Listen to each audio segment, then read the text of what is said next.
일본 치바시의 공동묘지, 칠흑 같은 정막 속 절박한 비명소리가 들립니다.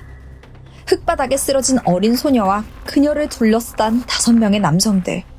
이들은 그녀에게 비웃음을 날립니다. 아, 진짜 끈질기네. 소녀의 몸 위로 쉴 새 없이 망치질이 시작돼요.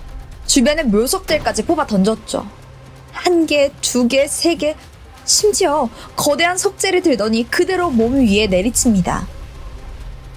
공동묘지에서 발생한 추악한 살인사건, 그 안에 감춰진 비정한 진실. 지금 바로 시작해보겠습니다. 안녕하세요. 토요미스테리 막내 진행자 디바메이입니다. 2003년 10월 1일 아침 7시. 마을 주민이던 키코 씨는 여유롭게 조깅을 즐기고 있었습니다. 그런데 저 멀리에 검은 연기를 발견해요. 아니, 저 방향이면 공동묘지인데 설마 불이 난 건가? 키코 씨는 상황을 파악하기 위해 즉각 그곳으로 향했고 가까이 다가간 그 순간 바닥에 털썩 주저앉습니다. 검은 연기 속에 사람이 불타고 있던 거예요. 신고를 받은 경찰이 빠르게 도착합니다. 곧바로 화재를 진압했지만 피해자의 상태는 처참했어요. 형체를 알아볼 수 없을 정도로 녹아내려 있었죠. 감식 결과 피해자의 온 몸과 주변에서 다량의 화학 성분이 검출됩니다. 그런데 이게 좀 특이했어요. 일반적인 화재에서 보기 힘든 고순도의 정제 라이터 오일이었습니다. 또한 전신의 뼈는 부러져 있었고 특히 머리는 완전히 으깨져 있었죠.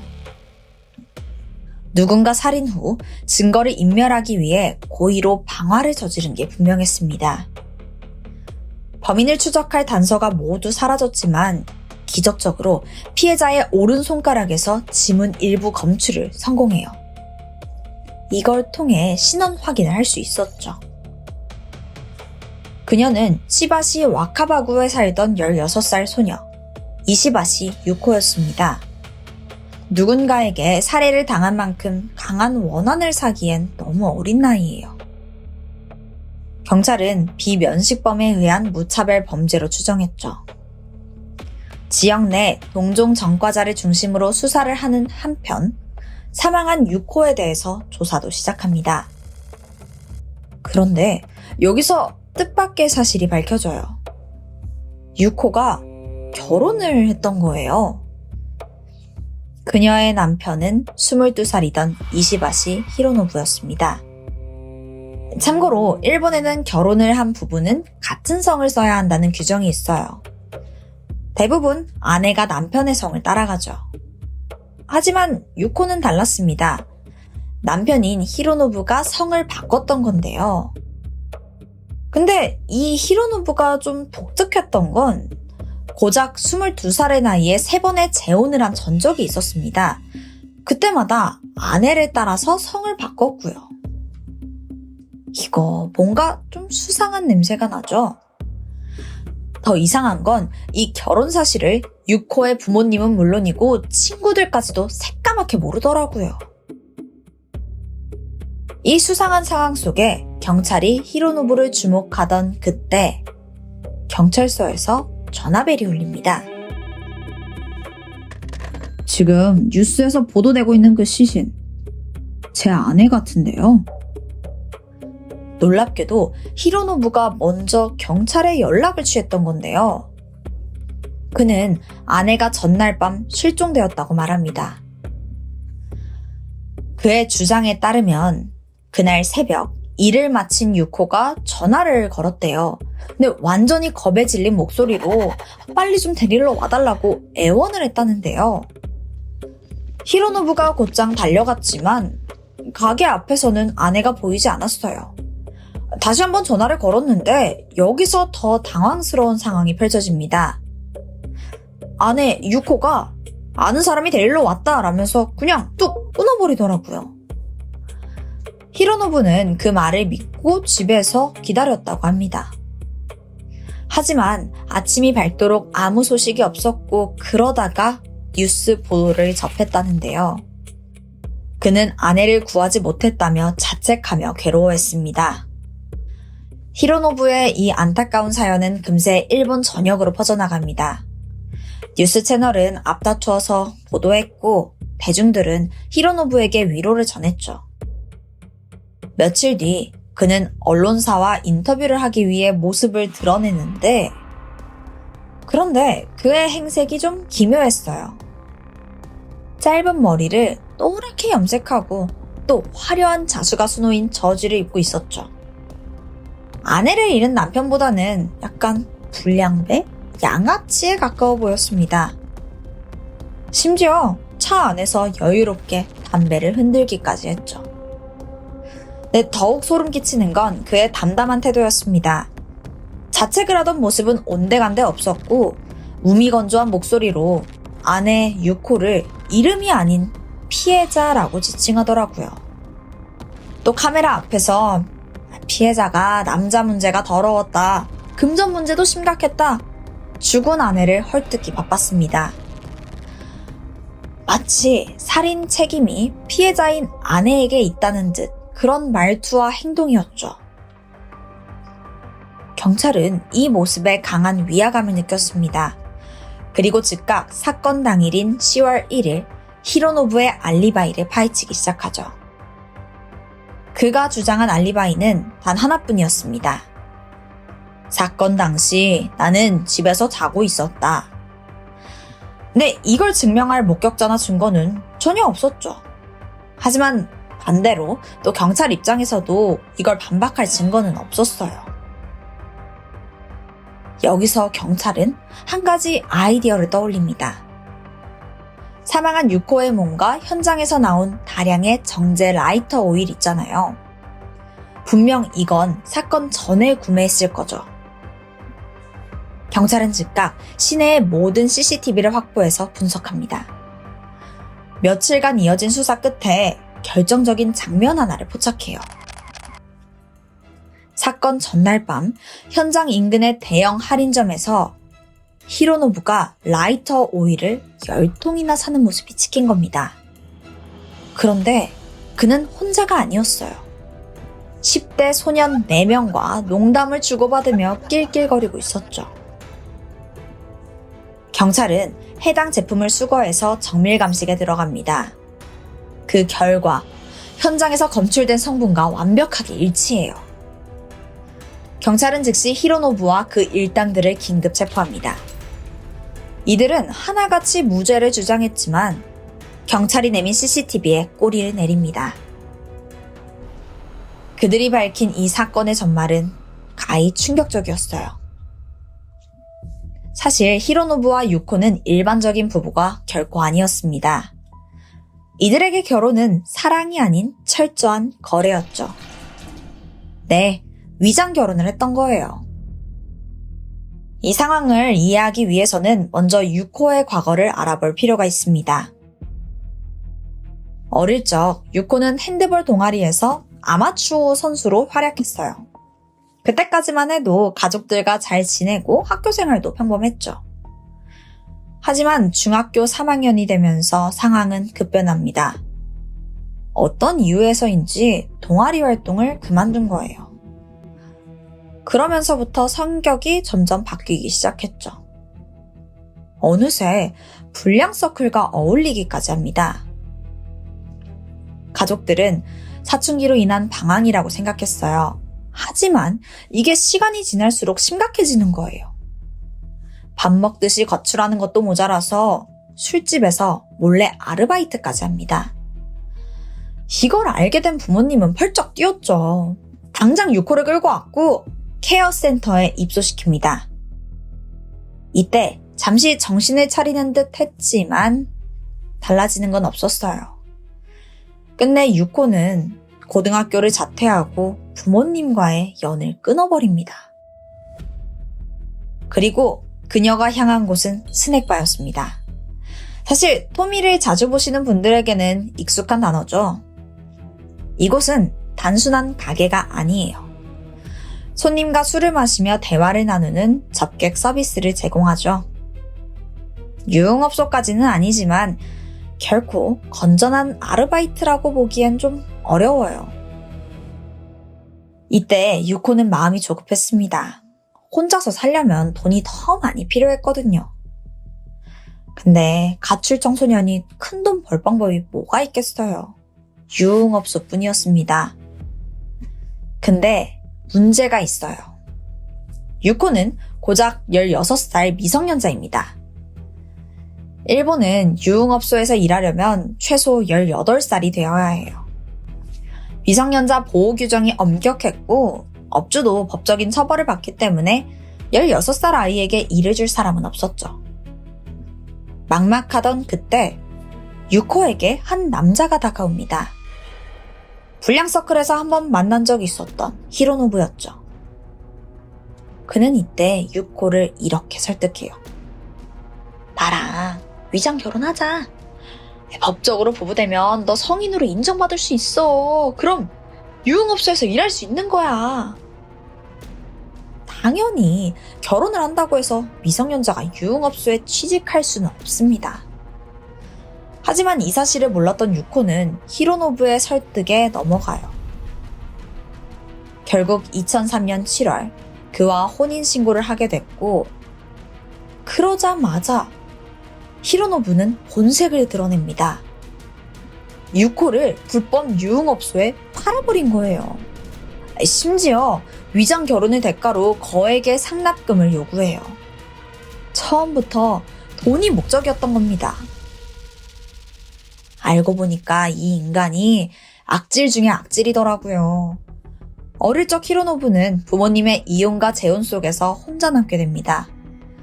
그렇게 길거리를 배회하던 그는 돈벌이로 범죄를 선택했죠. 상습적으로 공갈과 협박을 저질렀고 심지어 18살 때는 편의점을 털어서 소년원에 수감되기도 해요. 출소 후에도 정신을 못 차립니다. 술과 여자에 미쳐 살면서 3천만 원의 빚을 져요. 당연히 갚을 능력은 없었죠. 빚 독촉이 시작되자 히로노부가 떠올린 방법은 바로 신분 세탁이었습니다. 유코와 결혼을 해서 그녀의 성인 이시바시로 호적을 바꾼 거예요. 그렇게 하면 빚쟁이들이 나를 못 찾겠지 단순히 생각했던 겁니다. 사실 위장 결혼이 이번이 처음도 아니었어요. 유코와 결혼하기 전 3번이나 결혼과 이혼을 반복하며 성을 갈아치웠죠. 유코는 그의 속셈을 뒤늦게 알아차립니다. 그에게 철저하게 농락당했다는 걸 깨닫고 분노했어요. 거기에 더해서 부모님이 이 사실을 알게 될까 더 무서웠습니다. 하루빨리 이 관계를 정리하고 싶었어요. 그래서 이혼을 요구했지만 히로노부는 쉽게 그녀를 놓아줄 생각이 없었습니다. 오히려 이혼의 대가로 더 많은 상납금을 요구하고 나섰죠. 더 이상 견딜 수 없었던 유코는 최후 통첩을 날립니다. 너 나랑 위장 결혼한 거 경찰에 다 말할 거다. 이렇게 엄포를 놓은 거예요. 그는 유코의 말에 당황합니다. 일본 형법상 출소 후 5년 내에 다시 범죄를 저지르면 가중처벌을 받아요. 그리고 히로노부는 이전에 자신이 저지른 강도 사건으로 출소한 지 얼마 안 됐거든요. 그니까 유코가 진짜 경찰에 신고하면 감옥에 끌려가야 돼요. 사실 이거 좀 간단한 일이죠. 유코를 놓아주면 될 일이에요. 하지만 그의 생각은 달랐습니다. 유코가 나중에라도 경찰에 신고하면 어떡하지? 아예 죽여서 입을 막기로 결정합니다. 그리곤 평소 어울려 다니던 비행 청소년 무리를 찾아가요. 그리고 이들을 선동하기 시작하죠. 이거를 내가 말해야 되나 고민을 했는데 아내보다 니네가 중요하니까 말하는 거야. 사실 걔가 니네가 저지른 그 절도 사건 경찰에 신고하려고 준비 중이야. 이 말에 10대 소년들은 완전히 넘어가요. 그리고 복수심에 불타서 유코를 살해하기로 합니다. 그렇게 히로노부를 중심으로 5명의 범인들이 똘똘 뭉치게 돼요. 사건 전날인 9월 30일 밤, 시내의 대형 할인점에서 정제 라이터 오일을 구매하면서 어떻게 유코를 살해할지 궁리했습니다. 마치 재밌는 게임을 앞둔 아이들처럼 웃고 떠들었어요. 다음날 새벽 3시, 이들은 일을 마치고 집으로 가는 유코를 납치해 공동묘지로 끌고 갑니다. 그리고는 가져온 망치를 꺼내서 사정없이 그녀를 폭행해요. 유코는 살기 위해 필사적으로 남편에게 매달렸어요. 히로, 도와줘 제발 히로. 하지만 히로노부는 재밌다며 웃을 뿐이었습니다. 심지어 근처 묘석을 뽑아서 그녀의 머리에 던지기까지 했죠. 몇 시간 동안 이어진 폭행에 전신의 뼈가 부러지고 살이 터졌습니다. 유코는 정신을 잃는데요. 그러자 히로노부는 일당들에게 60kg의 거대한 석재를 가져오라고 시킵니다. 그리고 그걸 그대로 유코의 머리에 떨어뜨려요. 결국 그녀는 그 자리에서 사망하게 됩니다. 히로노부는 여기서 멈추지 않았어요. 라이터 오일을 꺼내서 시신에 뿌렸고 그대로 불을 붙였습니다. 지독한 폭행과 살인도 모자라서 시신까지 훼손한 거예요. 2005년 2월 22일, 치바 지방법원에서 히로노부와 일당들의 재판이 열렸습니다. 명확한 증거에 재판은 빠르게 진행돼요. 결론적으로 주범인 히로노부에게는 무기징역이 선고됩니다. 하지만 공범인 10대 소년들은 미성년자라는 이유로 약한 형벌을 받는데요. 4명 중 살인과 시신 방화에 가담한 3명에게는 징역 5년 이상 10년 이하가 선고됩니다. 마지막으로 시신 방화에는 참여하지 않았던 1명은 징역 3년 6개월 이상 7년 이하를 선고받게 되죠. 사건이 발생한 지 23년이 흐른 지금, 공범인 소년들은 모두 형기를 마치고 출소했습니다. 이들의 행적은 밝혀진 바가 없어요. 반면 주범인 히로노부는 아직 교도소에 목역 중입니다. 하지만 이걸 안심할 순 없어요. 일본의 무기징역은 가석방 없는 종신형이 아닙니다. 그가 만약 교도소에서 모범수로 생활한다면 언젠가 다시 사회로 출소할 가능성이 열려 있어요. 오직 본인의 이기심과 돈을 위해 16살 소녀의 인생을 통째로 짓밟은 히로노부. 부디 그가 자유롭게 사회로 돌아오는 일은 절대 없기를 바랍니다. 오늘 제가 준비한 이야기는 여기까지입니다. 지금까지 디바 메이였습니다. 미국 엘라바마에 살던 나탈리 할로웨이는 이제 대학 입학을 앞둔 고등학생이야. 나탈리 완전 우등생이었거든. 학교 생활도 열심히 했고 이제 곧 들어갈 대학교에도 장학금 받아서 약학을 공부할 예정이었어. 공부도 잘하고 또 성격도 좋아서 친구도 많았었고. 근데 이제 졸업하면 다 뿔뿔이 흩어지잖아. 특히 미국 얼마나 넓어. 그 전에 마지막으로 친구들이랑 좋은 시간 보낼 수 있게 학교에서 졸업여행을 가게 돼. 와, 엄청 설레어했지. 그렇게 2005년 5월 25일 남미 아루바 섬으로 졸업여행을 떠났어. 낮에는 바닷가 가서 막 물놀이도 하고 선탠도 하고 또 저녁에는 예쁘게 입고 레스토랑이랑 바도 가면서 5일 동안 알차게 시간을 보냈지. 졸업여행 마지막 날인 5월 30일. 다음날 떠날 생각하니까 좀 아쉬웠나 봐. 나탈리는 곳에 친해진 현지 애들이랑 클럽에서 조금 더 놀다 오겠다면서 친구들을 숙소로 먼저 보냈어. 그러니까 친구들은 조금 피곤했거든. 그래서 그럼 조심히 놀다 와라 하고 호텔로 돌아가게 돼. 그리고 그게 나탈리의 마지막 모습이었어. 다음날 아침 다들 막 짐 정리하고 있는데 나탈리 집만 그대로인 거야. 그제서야 친구들은 나탈리가 돌아오지 않았다는 걸 눈치채게 돼. 그래도 그 비행기 시간 전엔 오겠지 했는데 한참을 기다려도 끝내 나타나지 않아.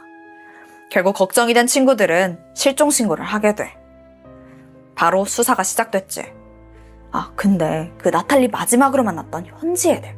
근데 걔네는 뭘 알고 있지 않을까? 그래서 경찰이 막 수소문을 했고 얼마 안 가서 마지막으로 같이 있던 3명을 모두 찾아내는데 그들은 19살이던 조란 슬롯과 21살 디펙 칼포, 18살 사타시 칼포였어. 이 둘은 형제야.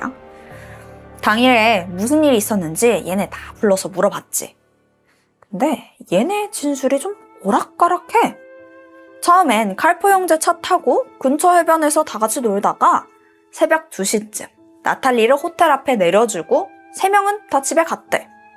근데 갑자기 사실 나탈리를 호텔 근처에 내려줬고 조란도 그때 같이 내렸다는 거야. 사실 이 형제들이 조란이 자기한테 해코지할까봐 무서워서 거짓말을 했었다는 거지. 그럼 경찰이 조란을 조금 더 조사해보자 해서 얘한테 몇 가지 질문을 더 하는데 아니 얘 진술도 계속 번복돼. 처음에는 나탈리랑 같이 해변에서 내렸고 거기서 바로 헤어졌다 라고 했다가 그게 아니라 사실 호텔 옆 호수에서 헤어졌어요 이랬다가 그 장소를 자꾸 바꾸더라고. 경찰은 너무 혼란스러웠어. 그래서 얘네 증언에 의지하면 안 되겠다 싶어서 우선 나탈리를 찾기로 해. 아루바 경찰, 그리고 네덜란드 해군, FBI랑 자원봉사자까지 다 같이 해변이랑 바다를 싹 수색했거든? 근데 아무 흔적도 없더라고. 그럼 지금 단서가 하나도 없잖아. 그러니까 조란이랑 칼포 형제를 붙잡아둘 명분이 없는 거야. 결국 3사람 모두 증거 불충분으로 풀려나고 말아. 근데 사실 이 나탈리랑 진짜 마지막까지 있었던 사람, 그거 조란이잖아. 얘가 제일 의심스러웠거든? 그래서 그에 대한 수사를 계속해서 이어갔어. 우선 조란 슬롯에 대해서 조금 더 알아보자면 공부도 잘하고 운동도 잘해서 학교에서 인기가 많았다고 해. 아버지는 변호사고 나탈리 실종 당시에 판사가 되려고 준비 중이셨대. 공부도 잘하고 또 집안도 좋으니까 친구도 많았다고 해. 그래서인지 나탈리랑 조란은 금방 친해졌대. 그러니까 곳에 막 붙어서 자주 놀았다고 해. 그렇게 그에 대한 조사를 이어가던 와중에 조란이 수상한 움직임을 보이는데 갑자기 나는 세계 여행하면서 자유롭게 살겠다 라면서 해외로 나가버려. 근데 또 이게 여행을 가는 곳마다 이 사건에 대해서 떠벌리고 다니는 거야. 막 이렇게 허세 부리면서 사실 나 살인사건 용의자였다 이러는데 약간 이걸로 관심 받고 싶어 하는 것 같아. 근데 또 웃기는 게 이렇게 여유로운 척 이야기하다가 몇몇 사람들이 근데 너 진짜 범인 아니야? 막 이렇게 하잖아? 그러면 막 뭔 소리냐고 미친 듯이 화를 내고 욕하고 술잔 집어던지고 진짜 난리도 아니었었대. 근데 자기가 그렇게 떳떳하면 뭐 화날 필요 없는 거 아니야? 근데 뭐 이런 정황 증거로는 체포할 수가 없잖아. 그래서 그냥 이렇게 놓치나 싶었는데 3년 정도 지난 2008년 1월 네덜란드 범죄 전문 기자가 조란이랑 인터뷰를 하게 돼. 근데 이때 카메라를 몰래 숨겨서 인터뷰 장면을 다 녹화한 거야. 자, 이제부터 조란이 이야기한 사건의 전말이야. 사건 당일 나탈리가 마지막 날이라고 같이 놀자라고 해서 약속을 잡았대. 그래서 약속 장소인 술집으로 가보니까 벌써 학교 친구들이랑 나탈리가 완전 취해 있더래. 그래서 자기도 같이 술 마시고 춤추면서 놀다가 새벽 1시쯤 따로 나와서 아까 그 칼포 형제 기억나지? 걔네가 차로 나탈리랑 자기를 호텔 옆 해변에 내려줬고 이제 둘만 남았잖아. 분위기가 좀 좋았지. 한참 해변에서 이야기를 나누다가 성관계를 했는데 그 순간 나탈리가 몸을 막 심하게 떨더니 쓰러졌다는 거야. 깜짝 놀라서 이를 흔들어 깨워봤지만 아무 반응이 없었어. 그녀가 죽었다고 생각하니까 순간적으로 겁이 났고 정신이 없었대. 그래서 우선 나탈리를 해변 나무 옆에 기대게 하두고 기록이 남을까봐 핸드폰 대신 공중전화로 보트를 가지고 있는 친구를 부르게 돼. 근데 좀 이상하지 않아? 순간 당황해서 정신이 없었다며. 근데 기록이 남을 걱정을 할 할 수는 있었던 거야. 이게 앞뒤가 안 맞잖아. 근데 뭐 이거는 그냥 내 추정일 뿐이니까. 어쨌든 곧 친구가 도착을 했고 보트까지 나탈리를 같이 옮겼어. 그 후에는 친구가 이제 내가 다 알아서 할 테니까 너는 들어가라 라고 해서 곧장 집으로 왔지. 그때가 한 새벽 2, 3시쯤이었고 다음날 아침 친구가 나탈리를 1.5km 정도 떨어진 바다에 버렸다 라고 한 게 조란의 증언이야. 이 모습은 모두 TV에 방영됐어. 나탈리의 가족들과 친구들은 드디어 사건이 해결됐구나 싶어서 기뻐했지. 나탈리 실종 미스터리가 풀릴 거라고 생각했던 거야. 그런데 사건은 더 복잡해져. 경찰이 조란을 체포했지? 그리고 바로 신문하는데 와, 또 얘가 말을 바꿔.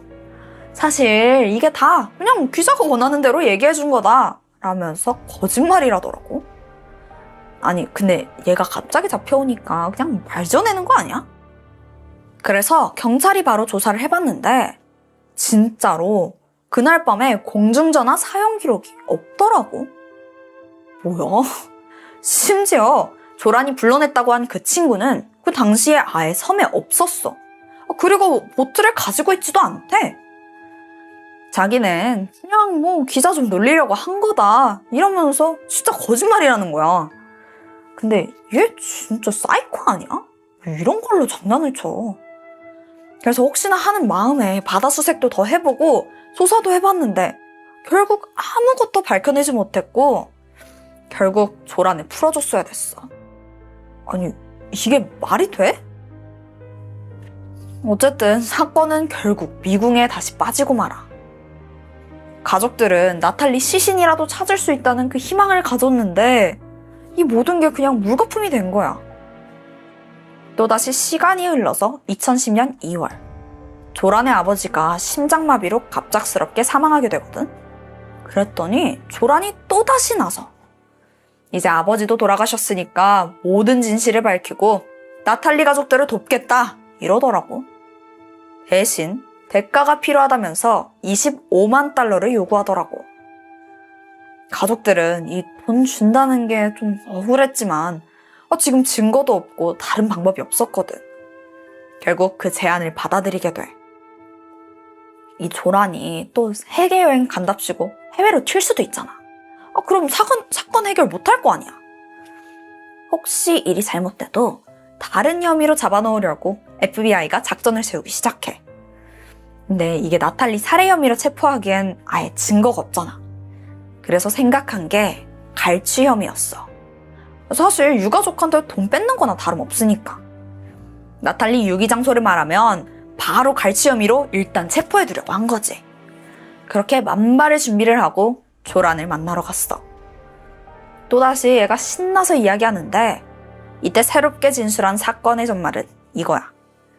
사건 당일 밤에 이제 집에 가려고 하는데 나탈리가 자기는 안 가겠다면서 막 버텼대. 술도 좀 마시고 신난 상태였잖아. 그러니까 더 놀고 싶었던 거지. 근데 조란이 엄청나게 피곤했거든. 순간적으로 확 짜증이 나서 나탈리를 차로 집어 던지다시피 세게 밀어버린 거야.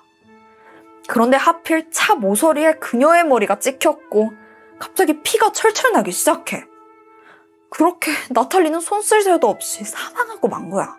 그 후에 아버지의 도움으로 나탈리를 해변에 유기했대. 그래서 그 장소를 물어봤더니 저기 그 해변에 집이 한 채 있는데 그 밑에 나탈리가 있다고 하더라고.